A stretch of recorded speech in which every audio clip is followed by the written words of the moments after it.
Bonsoir et bienvenue dans un nouvel épisode de l'Histoire d'avant. Aujourd'hui, la guerre russo-ukrainienne, l'opinion publique et les médias internationaux. Le 24 février 2022, à 5h30, Vladimir Poutine, président de la Russie, déclare l'invasion de l'Ukraine par les troupes russes via une allocution télévisée. Il vise la démilitarisation et la dénazification de l'Ukraine. Le monde est alors au courant que la guerre russo-ukrainienne, déjà présente depuis 2014, explose vraiment. Les médias s'emparent des informations et les font circuler. Ils jouent alors un rôle important en diffusant opinions, reportages, analyses sur la guerre. Ces informations peuvent influencer l'opinion publique en présentant différents aspects, différents points de vue. En fait, ça peut changer la perception des gens et les aider à être plus ou moins pour ou contre l'Ukraine ou la Russie. Comment la guerre russo-ukrainienne est-elle présentée à travers les différents médias et opinions internationaux? Une puissance mondiale a joué un très grand rôle dans ce conflit, sans pour autant être au premier rang. Il s'agit de l'ennemi de toujours de la Russie, les États-Unis d'Amérique. Ils ont été les premiers à envoyer des armes aux Ukrainiens et à les soutenir. Les médias américains couvrent donc une grande partie de la guerre, à tel point que les prix Pulitzer, les prix les plus prestigieux de la presse américaine, récompensent tous ceux qui traitent de ce sujet. Que ce soit le New York Times, qui remporte le prix du reportage international, ou encore les journalistes ukrainiens, récompensés pour leur courage. En effet, les journalistes américains recherchent l'émotion dans leurs reportages afin de toucher la sensibilité et l'empathie des téléspectateurs et des lecteurs.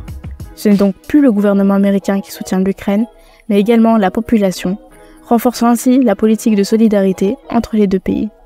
Cela approfondit la position bienveillante des États-Unis et leur place en premier soutien de l'Ukraine. En Europe de l'Ouest, la situation n'est pas plutôt favorable à l'Ukraine, mais favorable à la paix. Le peuple se souvient que trop bien des événements du XXe siècle, en particulier les Allemands, qui eux, craignent même une troisième guerre mondiale. C'est ainsi qu'un manifeste de la paix, écrit au début des années 2020 par Sarah Wagenknecht et Alice Schwarzer, sera signé par plus de 500 000 Allemands. En Italie, la population est la plus réfractaire à l'envoi d'armes en Ukraine. Or, malgré l'opinion publique, la première ministre italienne s'est engagée à soutenir l'Ukraine aussi longtemps que nécessaire. La guerre a donc un impact considérable sur les citoyens européens, car ils sont sur le même sol que la guerre et sont directement impactés par celle-ci. Inflation, migration et médias qui ne font que rappeler la Seconde Guerre mondiale ou encore la guerre froide. Tout cela influence l'opinion publique sur l'implication et l'aide apportée à l'Ukraine. Comment expliquer qu'un conflit aussi éloigné que le conflit russo-ukrainien fasse les grands titres en Amérique latine? Premièrement, parce qu'on peut relier ce qui se passe en Ukraine à la relation très problématique au Venezuela, où les Russes et les Américains jouent aussi un rôle. Deuxièmement, on ressent aussi ici les effets de cette guerre sur l'économie avec la hausse du prix du pétrole. Bien que l'Amérique latine soit considérée comme périphérique sur le jeu international, elle est la conséquence directe des influences et des alliances mises en place lors de la guerre froide. On peut le voir grâce à Cuba et au Venezuela, qui eux sont pro-russes car traditionnellement alliés à l'URSS. Ainsi, la presse est favorable au président russe et à ses actions. En revanche, le Chili a été très touché par la résistance du président ukrainien, Volodymyr Zelensky, d'après Alfredo Joignan, sociologue chilien. Les Chiliens voient le même courage que leur président Allende lors des assauts du général Pinochet en 1973. Cette haine de la Russie est due à l'ancienne URSS et par les actes commis lors de la guerre froide, et cela développe ainsi un esprit anti-Poutine fort chez le peuple chilien et donc un soutien pro-ukrainien. Si la presse informe les citoyens de la situation, elle peut aussi les orienter d'un camp à l'autre. Le premier exemple qui peut nous venir en tête sont les médias pro-russes. Il n'est pas nouveau que Poutine utilise les médias pour exercer un contrôle sur la population. Une jeune étudiante russe souhaitant garder son anonymat confie. Les adultes passent leur temps à écouter la télé ou la radio.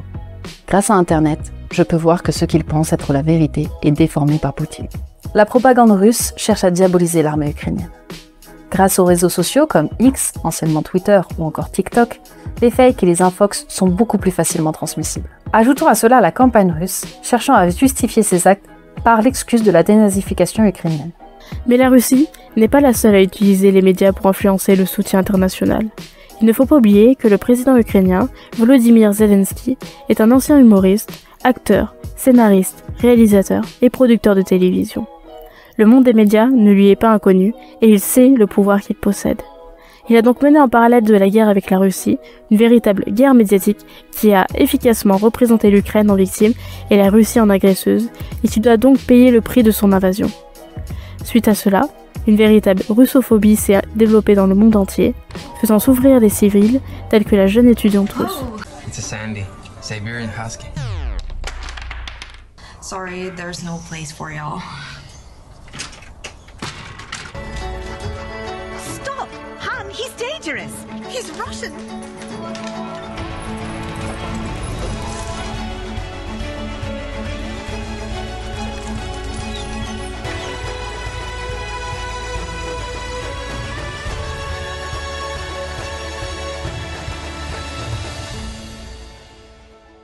La guerre ukrainienne n'est pas seulement une guerre d'agression, c'est aussi une guerre médiatique. En effet, les deux pays ayant une certaine influence sur la scène internationale, c'est le monde tout entier qui est plus ou moins touché par ce conflit. Télévision, réseaux sociaux et autres médias sont donc au service des différents camps et avis, résultant d'un véritable acharnement médiatique diffusant infox et fake. Ainsi, la guerre est plus qu'un conflit entre deux ou plusieurs pays, mais inclut aussi l'opinion publique et internationale. C'était le premier épisode de la chaîne L'Histoire d'avant. Merci à vous.